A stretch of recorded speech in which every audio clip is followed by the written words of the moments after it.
ঈসা বললেন, কেন আমার খোঁজ করলে? এটা কি জানতে না আমার পিতার বাড়িতেই আমাকে থাকতে হবে? লুক 2:49।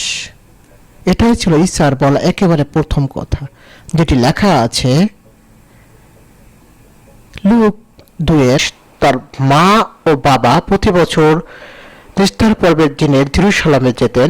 তারা 12 বছর বয়স হলে তার রীতি অনুসারে পর্বের জন্য জেরুসালেমে গেলেন এবং পর্ব শেষ করে যখন তারা ফিরে আসছিলেন তখন বালক ঈসা জেরুসালেমে থেকে গেলেন আর তার বাবা মা সেটা জানতে পারলেন না।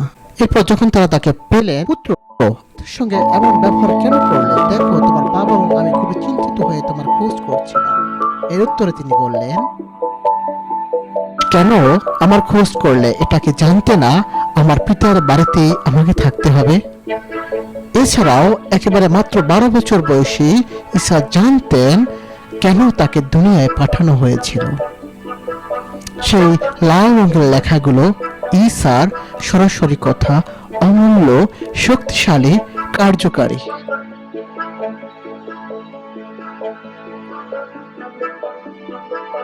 ভিজিট করুন wajidforme.com।